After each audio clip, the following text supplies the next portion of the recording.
So good morning, afternoon, evening, everybody. My name is John Koldowski, and I'm going to talk with you today about where we are at the moment with respect to COVID-19 and where we can hopefully see some light at the end of the tunnel, bearing in mind the old adage that the light you see at the end of the tunnel might be a train coming towards you. So you've got to be careful about that.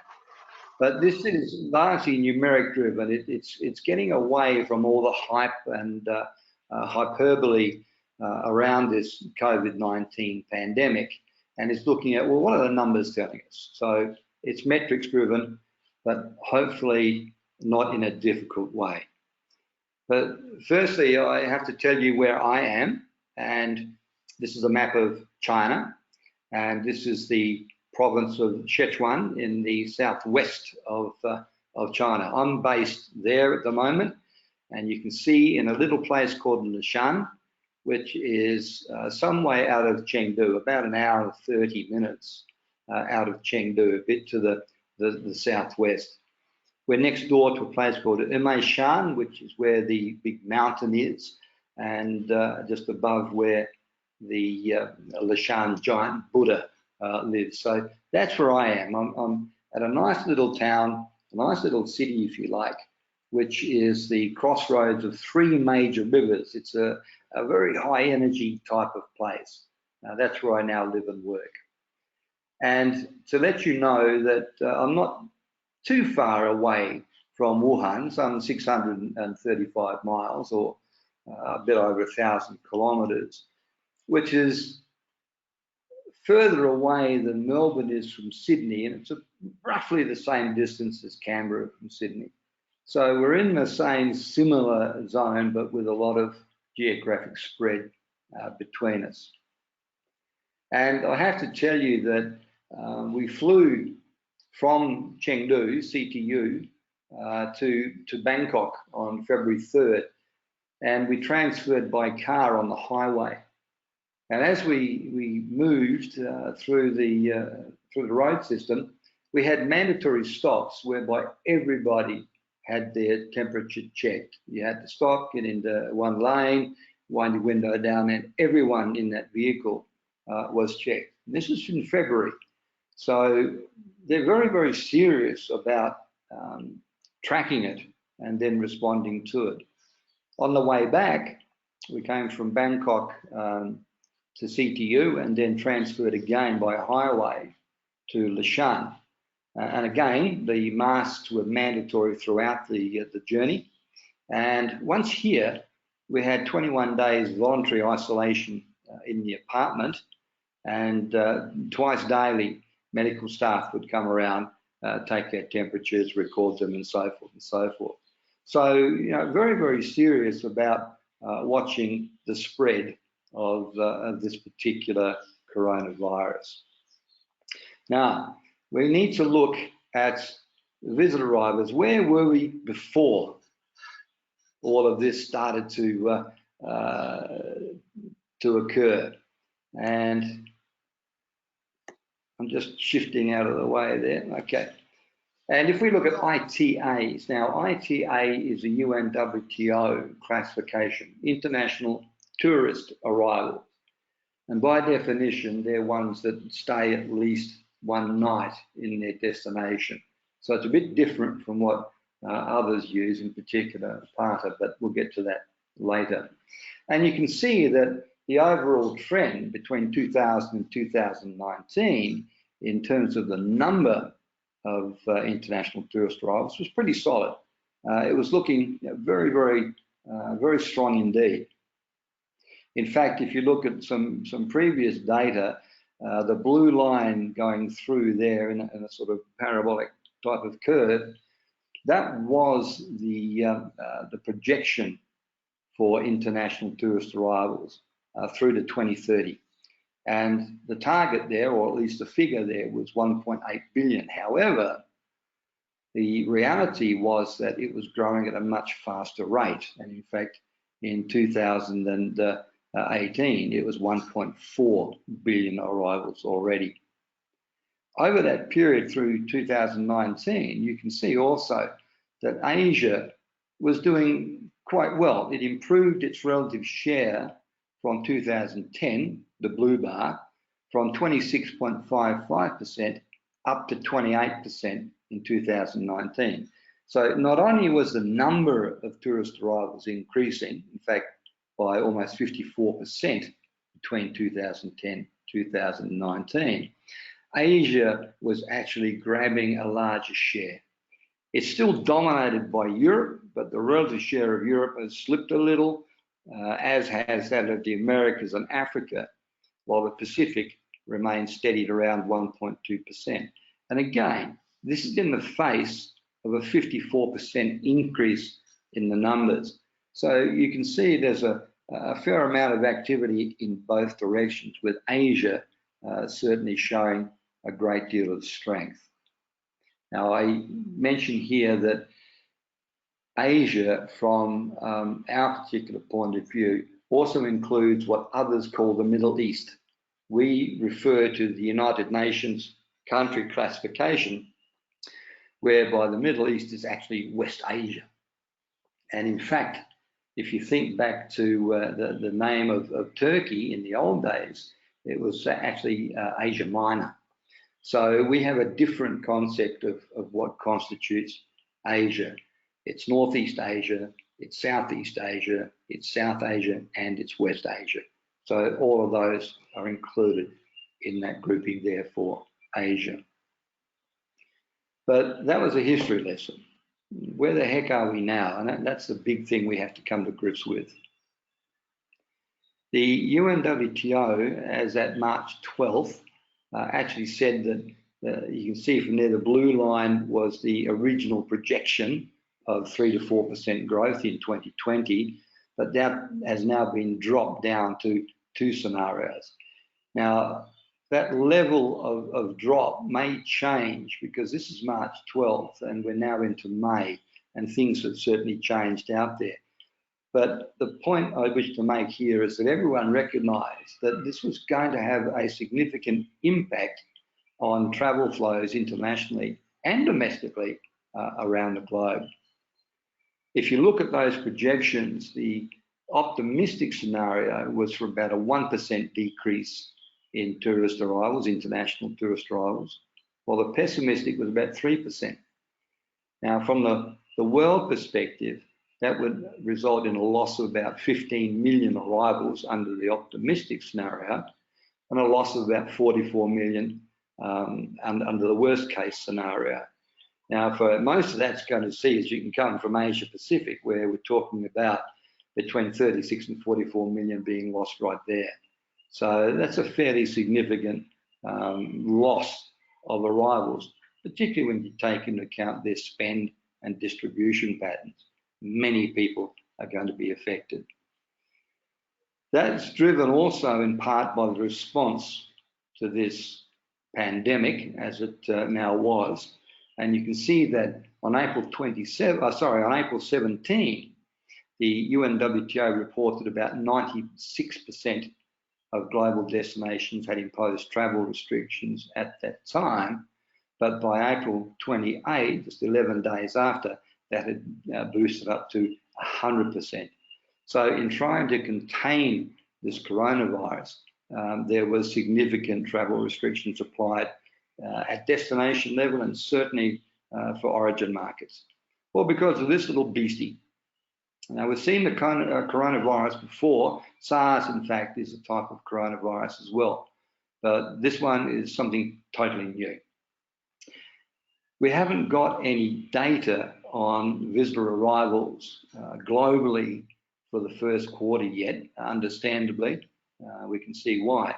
So we're looking at other measures, other metrics to give us a feel for what's going on out there. And one of the reports we routinely like to use is the air passenger market analysis from IATA. And this one was released in March, or at least contained information up to March 2020. And I mean, that's a heck of a visual. If you're talking about RPKs, revenue passenger kilometres in billions per month, you can see the bouncing around as it normally occurs throughout the season. Then all of a sudden it just fell off the cliff.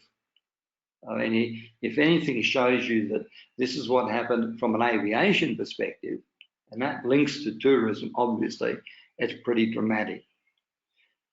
Particularly look at the comment made by IATA down the bottom. The recovery will not be V-shaped.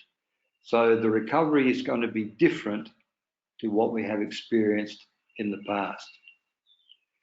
A survey of travellers across 11 countries conducted in February and April, commissioned by IATA, actually showed that after there has been the green light, if you like, containment has occurred, a significant proportion, 47% or thereabouts in the April survey, said that they'll wait a month or two before flying again.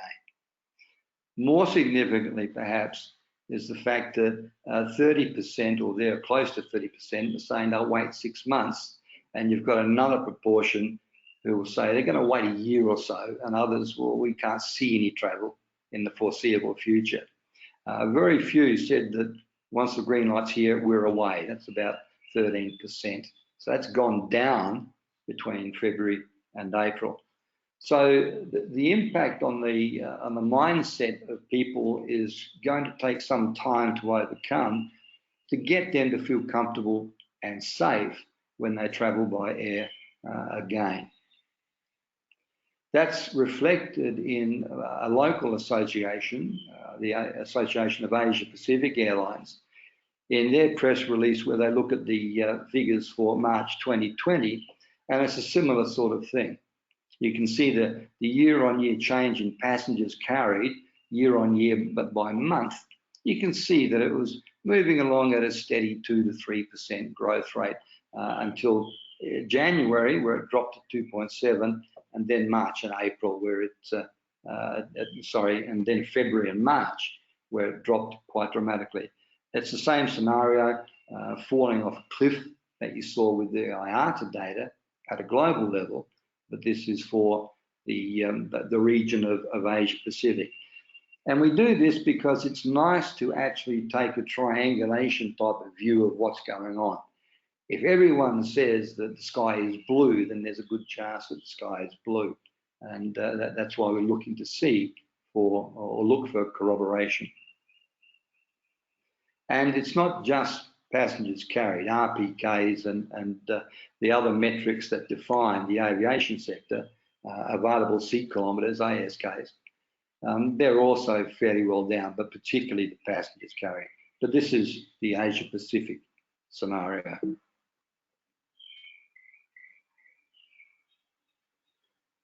STR provide very useful information about what's happening on the ground in terms of hotel operating statistics. And they recently released their March information. And although this also contains the domestic impact, it's still very useful to see if everything is pointing in that same direction. Sure enough, it is.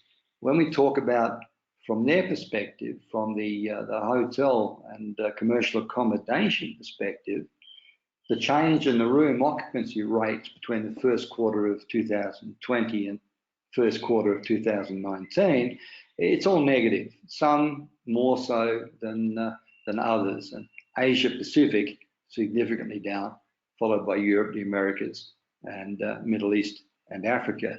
So the impact is sort of spreading itself around everywhere, not just travel and tourism. It's having an impact across all economic sectors. When we look at some of the other metrics, for example, the average daily room rate, it's not dropped that much in Asia Pacific or Europe, more so in Middle East, Africa and Americas. However, RevPAR, the revenue per available room, it's all stronger than a reduction of 19%, going up to 38% for Asia Pacific. And the implications of this in both the airlines and the accommodation and all these sorts of things, of course, translates into people being employed to look after visitor tourist arrivals.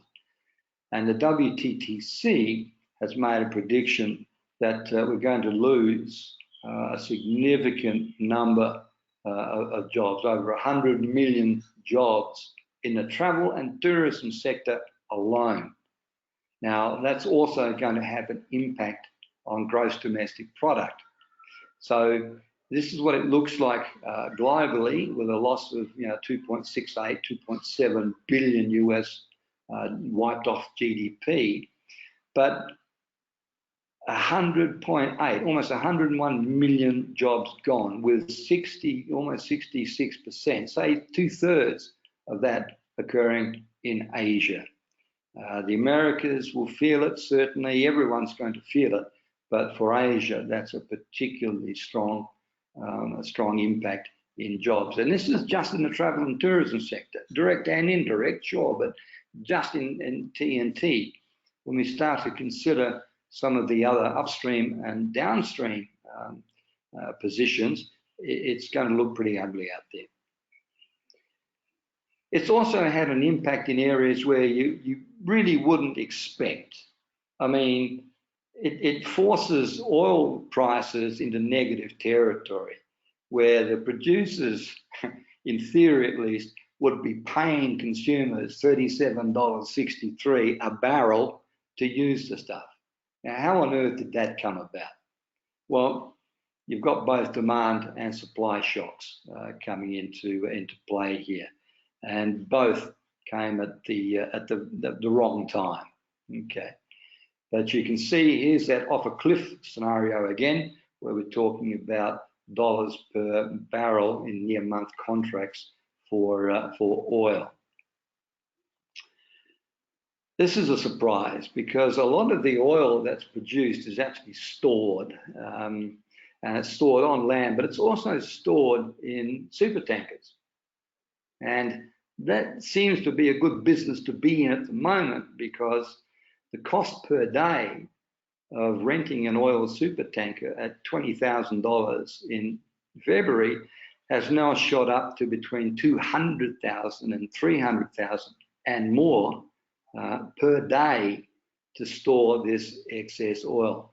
But when they fill up, what happens next? So you wouldn't think about something like oil being affected in this manner. And it's simply highlighting that everything really is connected to everything else at some point and in some way. We see the impact on the jet fuel price index from Platts, but via IATA. And you can see it's the same scenario. It's just sort of dropping like you've never seen drop before. So all that cheap jet fuel and no one to use it. It won't stay that way. The futures contracts and so forth, the market structure, are actually looking at it'll come back up again. But much depends on utilisation and consumption of that oil in the future, certainly in June, July and onwards. So we know about the impacts, but really what we need to consider is, where do we go next? Where's this recovery? What's it going to look like? When is it coming? And here I revert to the PATA Asia Pacific visitor forecast, because they produce a 5-year prediction of what the growth trends could look like over that period. And over the past decade or so, they've been remarkably accurate at the Asia Pacific level, normally within 2% of actual. So it's a very good indicator of which direction and how strong growth is coming from and going through. In terms of international visitor arrivals, there's a difference. They're not tourist arrivals, they're visitor arrivals. So same-day border crossings are included in this. Now, think about that for a moment. A day crossing. How do we look at the impact of that? Well, consider a place like Macau, where people from mainland China, from Hong Kong, will come to Macau. They'll spend 20 hours in the casino watching a show, at the gaming tables, etc., before going back home. by definition, they are not a tourist. They did not spend at least one night, 24 hours in the destination. But they have a significant impact on the economy. And that's something that Parter is particularly interested in. Anyway, in 2019, there were 715 million visitor arrivals across 39 destinations in Asia Pacific. And in terms of receipts, fewer destinations have data available for forecasting, only 29. But that was also heading up towards $1 trillion. So the position was fairly strong in 2019. But going forward, we need to see what that looks like. To understand the impact of COVID-19, the people at Hong Kong PolyU who actually do these forecasts for Parter went back and constructed 3 scenarios for recovery: an optimistic scenario, as you can see there, a most likely scenario, and a pessimistic scenario. On the left, you have that for visitor arrivals. On the right, you have it for visitor receipts. And you can see that under each scenario, the recovery time is going to be a little different. On the left, visitor arrivals, you can see that the optimistic scenario would have things back on the growth trend, back on the growth pathway by 2021.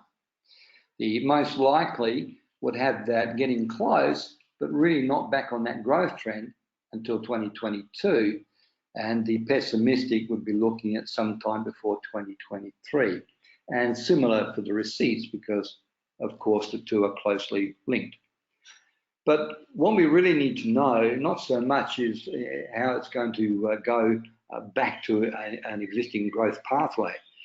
We really need to see, when are we getting back to what we were in 2019?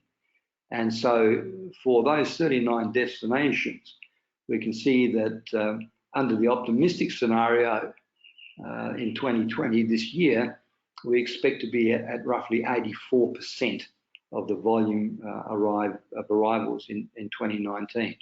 But back to those levels, and in fact, in excess of those levels by 2021. Under most likely, the drop will be much more severe, to about 68% this year, but then get back to almost a little over parity with what we received in 2019 by 2021. And the pessimistic, that doesn't look like happening until 2022. So there's still a lot of unknowns out there that can impact the actual recovery rate. And these differ. That was Asia Pacific. When you talk about the Americas or Northeast Asia or South Asia, it differs again. And here, if you look at the top right, you can see, for example, the impact expected on Northeast Asia under each scenario, far more severe over the period to at least 2023, 2024. So you can't come up with one figure. There is not one figure. It depends, and that's a horrible thing to say, but it does. It depends. Carry Insights from the ASEAN Research Institute recently suggested that their scenario forecasts indicate that roughly 100% will be achieved globally by December. Vietnam by May, Thailand by June, Singapore by June, and so forth. But for the world, you could be looking at 12 months, but with some light down that tunnel, as I said, for places like Vietnam, Thailand, Singapore, and other ASEAN destinations. Now, there's a really, really good lesson here as we go through into this recovery phase. And this came from the arrivals into Hong Kong following the first coronavirus, or the first SARS outbreak, which occurred in 2002, 2003. There's this tendency when we look at recovery to focus on the growth. And so you can see here that Hong Kong, it bottomed out at a loss of 63.4%. But then it gained some ground and the loss was only 13.5 year on year. Here we go. Then it jumped to 69.7, 78.1, really strong growth figures. But you have to remember that if you have got one visitor and next year you get two, that's 100% growth, but it's not a lot of people. So you really need to look at these percentage growth figures that are coming at us with a grain of salt.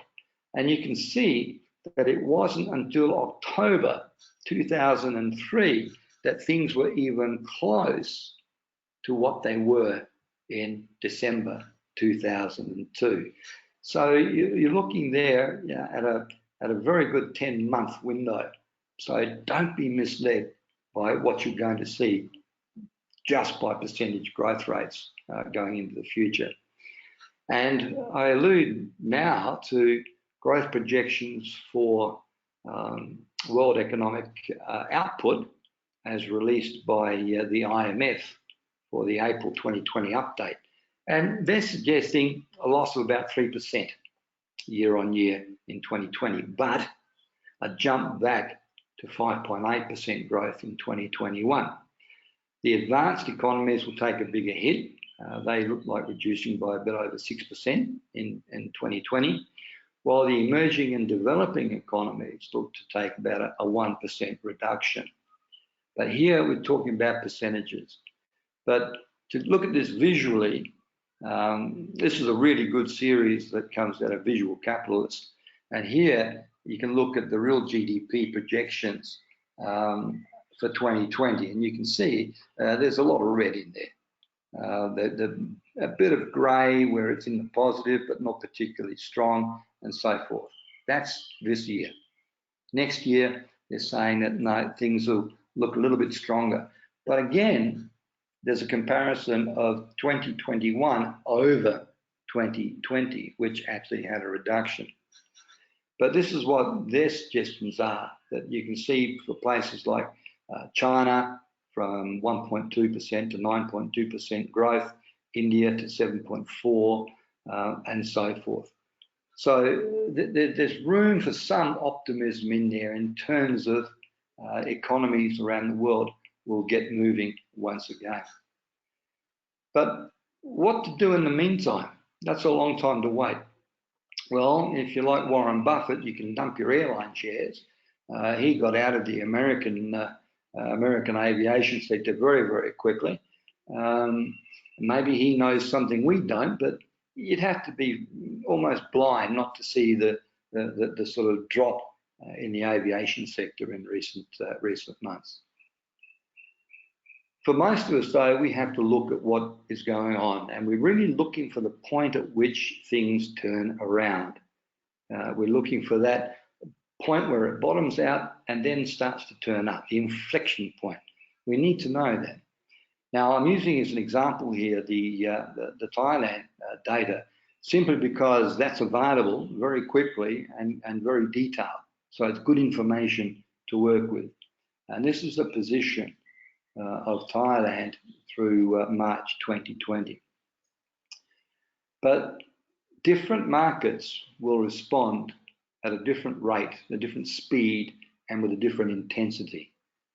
And applying the PATA forecasts to Thailand, we can see that a few markets are more likely to return this year, in the second half at least, and then a few more in 2021, and even more in 2022. And what this enables us to do is to start focusing on those markets that have the strongest likelihood for traveling to, in this particular case, to Thailand. So access to data is going to be critical going forward if you want to get a jump on improving your visitation rates very, very quickly.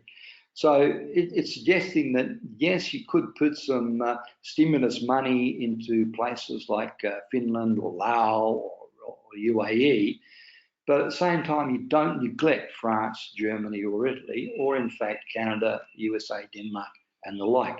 But we should be looking for faster returns from the markets that are likely to appear again in 2020.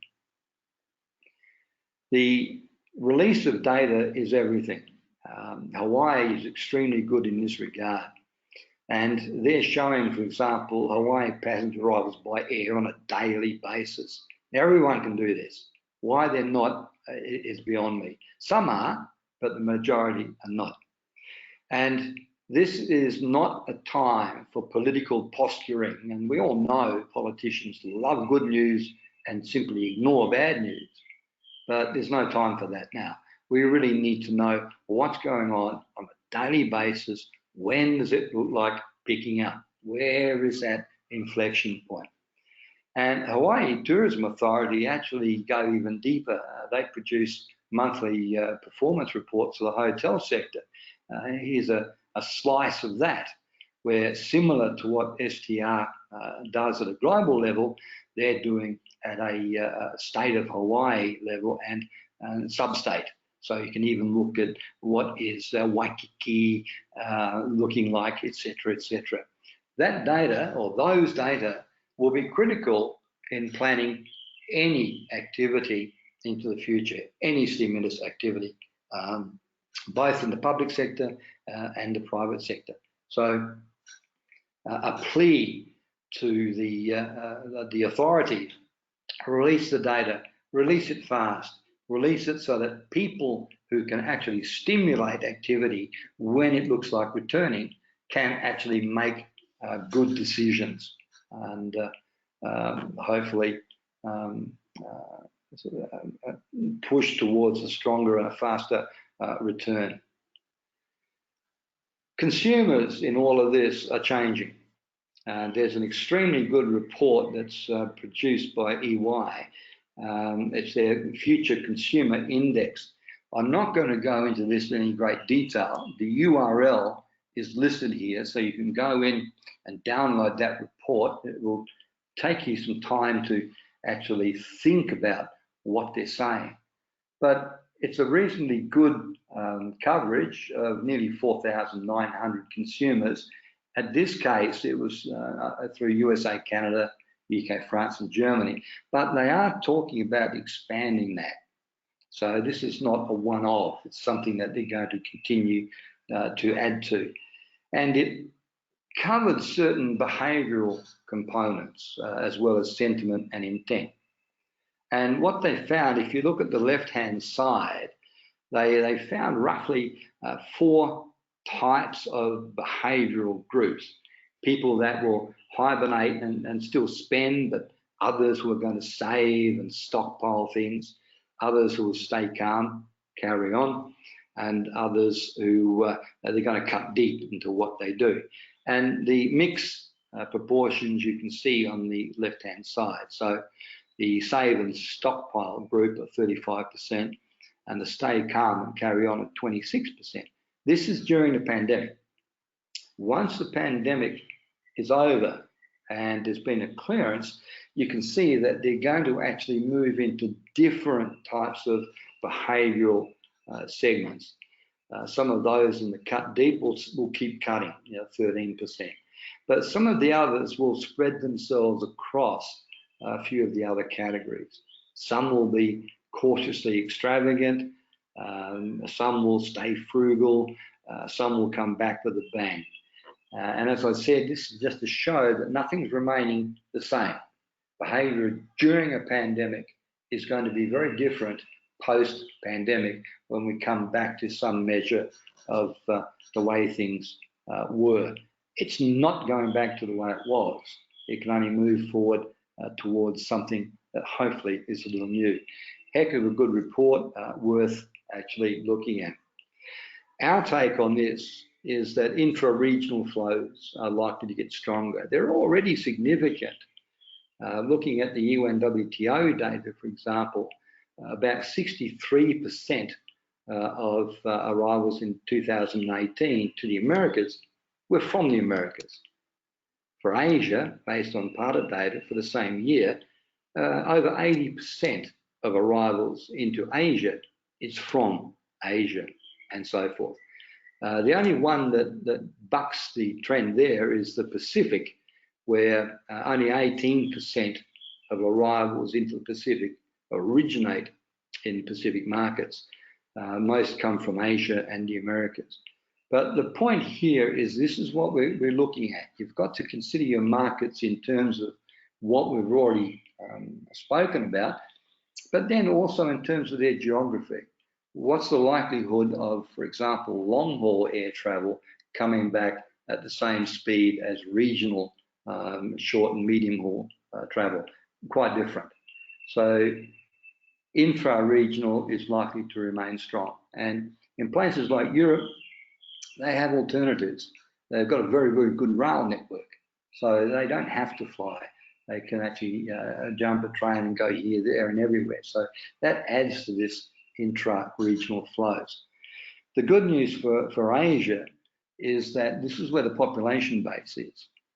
Most of the world's population is based in Asia, and so there's a potential to actually begin to get them more mobile.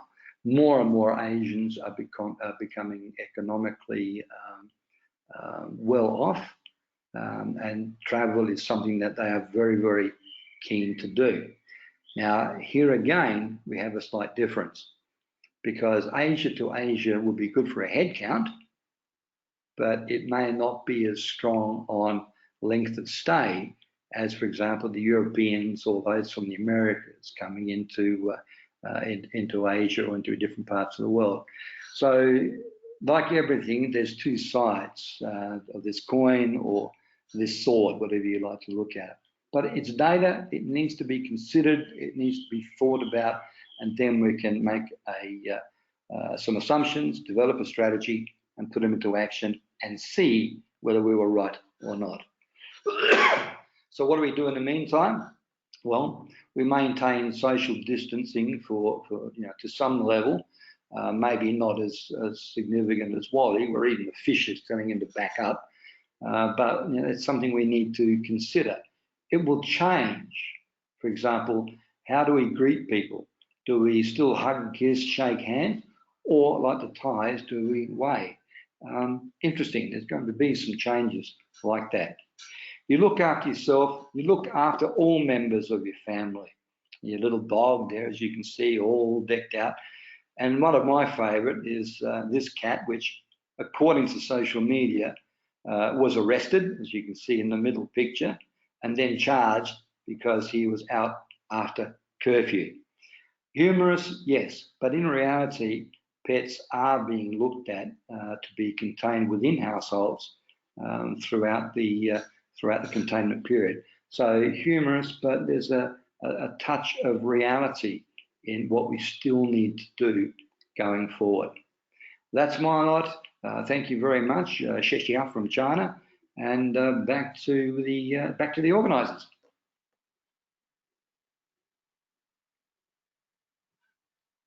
And that's it. Hey, John. And that's it. How long was that?